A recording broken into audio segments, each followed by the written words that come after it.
Well, thanks all for taking time to talk to me. Could you all introduce yourself for everyone else? Sure. I'm Josh from the Octopus Project. And I'm Yvonne. And I'm Toto. So this is what, the fourth movie you've done with the Zellners? The Yes. Sasquatch Project? Yeah, Yeah. yeah. Our fourth feature, but we've done a bunch of like shorts and they've done music videos for us and stuff too. So we've been working together for like 20 something years. So Like, how'd you come to work with them, and like what's made it like such a fruitful project for the last couple of decades? I think just kind of a similar, not the same sensibility, but compatible.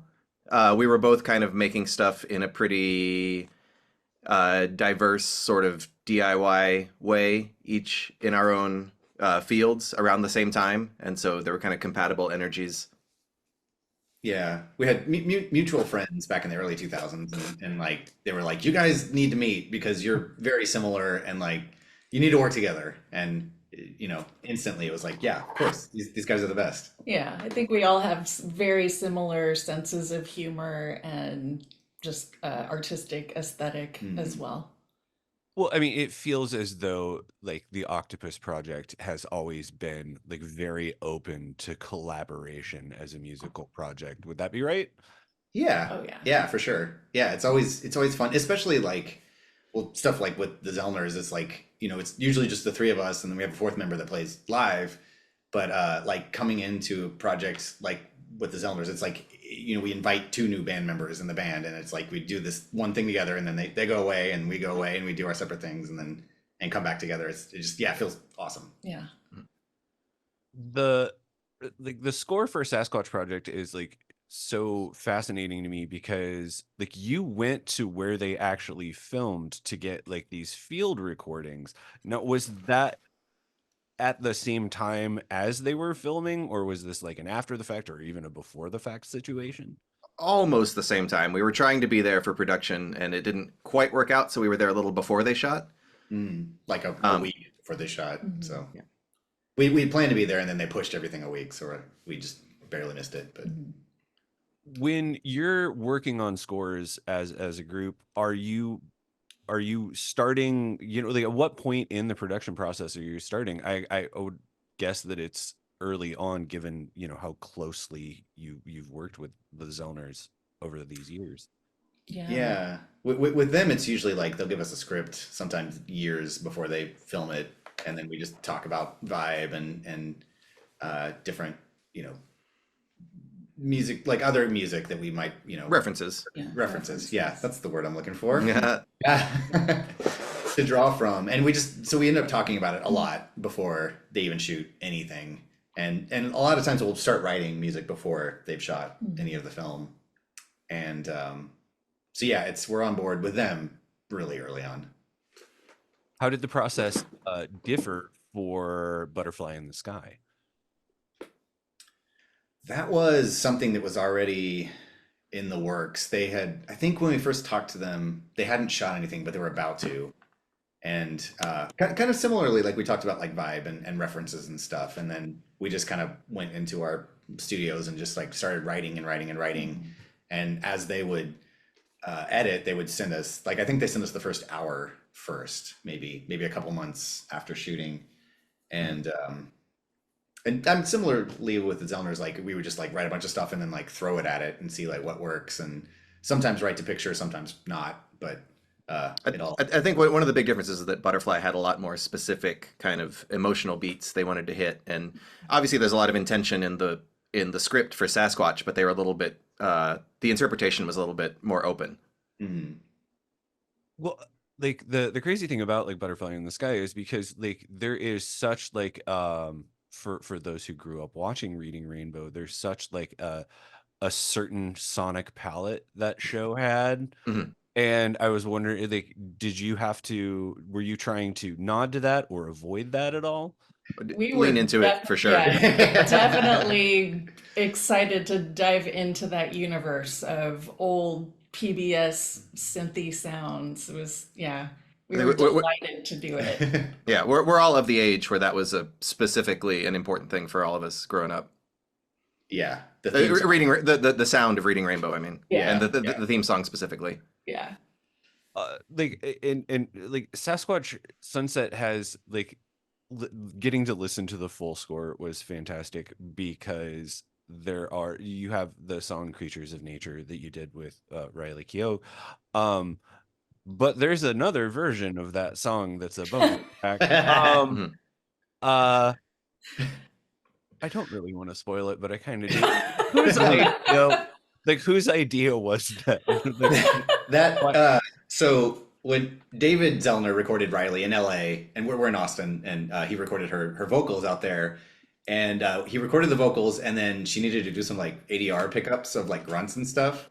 And so when he sent us the track of just her vocals for the song, he also sent us like all of the grunts. They sent us everything, like And- all the sound files. So we thought it would be pretty hilarious to like edit her grunts into like, you know, a performance of the same song with just the grunts. Yeah, And- we did it as a joke just for David, because we knew he would think it was hilarious, and we sent it to David. He loved it. He immediately sent it to Riley. She loved it. And they were like, I guess we're putting this out. So When you're when like a score comes out for you all versus like what you do for the film, like what is your process for turning it into an album versus like how it exists in the cinematic aspect? We usually go back in and kind of yeah, kind of like what you just said, consider it as an album experience, as a listening experience. A lot of times in the process, or one way that plays out is that in the filmmaking process, there'll be points where we need to adapt the musical idea to fit some specific need of the film, even though we might have felt like this other thing worked better musically. So it's a chance to kind of take both paths and do the right thing for the film, and then also explore the other direction when it's just the music. So we kind of go back and like unedit some things, or maybe even add some bits and change the mix a little bit to make it as ideal of a listening experience as we can. yeah, we definitely want like to take everyone on a journey that makes sense as an album rather than with picture. I always really liked the phrase, I feel like this happened a lot in the 90s, that they would put out records that said music from and inspired by. And so like we got to squeeze that into the title of the Butterfly in the Sky score. That's the official title, is music from and inspired by. So I kind of like the idea of getting to do the movie plus. Oh yeah, that is one of my favorite terms is like the way that you know, like Dick Tracy, I think, is like Yeah. That kind of, There's that kind of thing, exactly. In the course of your career, I mean, like you've gotten to work with like so many amazing labels. You've gotten to work with Milan, you've gotten to work with Graveface. What did like different labels offer you as a band, and do you look to those labels in terms of like releasing different aspects of what you do because it is so wide and varied? Yeah, I mean, I feel like for a really long time we were mostly on one label, just like a small Austin record label, putting out our like normal band records, with the exception of Greyface, pretty much. But yeah, I feel like the scoring stuff, like Milan, is, you know, they're Yeah.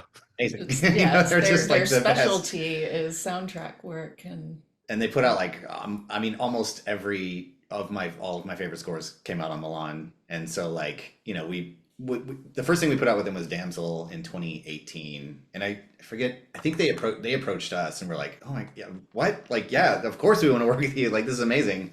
And then this one, we got in touch with them before, like months ago, and we're like, hey, we're working on this thing, are you guys interested? And thankfully they were.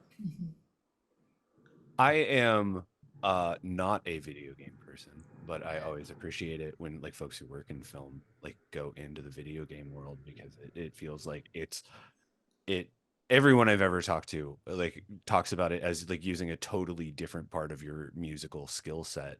And like, how do you, like, you've only done a couple, but like, are you open to doing more, or is it there's a reason you haven't done that many?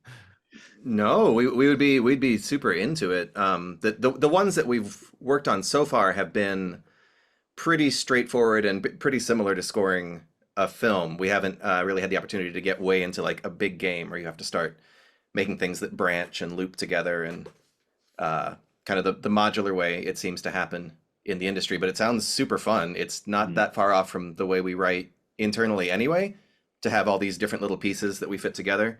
So it would be really cool to explore that. We'd definitely be into it. Yeah, for sure. Seems fun.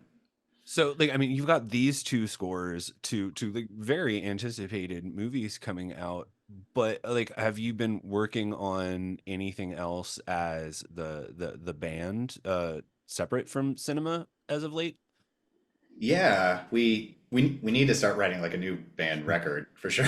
Like that's we keep talking about it, and then we keep getting offered these projects, and like, oh, we'll do it in 6 months when that's over. Yeah, but as a band, we do have a pile of songs that we have been kind of working on through the years that, again, we'd need to kind of go back and revisit and see which ones would fit on a new album. But that is something that as a band, we've been wanting to and meaning to start putting together. There's at least a few dozen like, oh yeah, we should do something with that. Yeah. But we have like sort of alternately, we have been working on a bunch of like more ambient type projects. We in December we played. Our friends are in this band Explosions in the Sky, and they asked us to do a couple opening shows for them in Austin.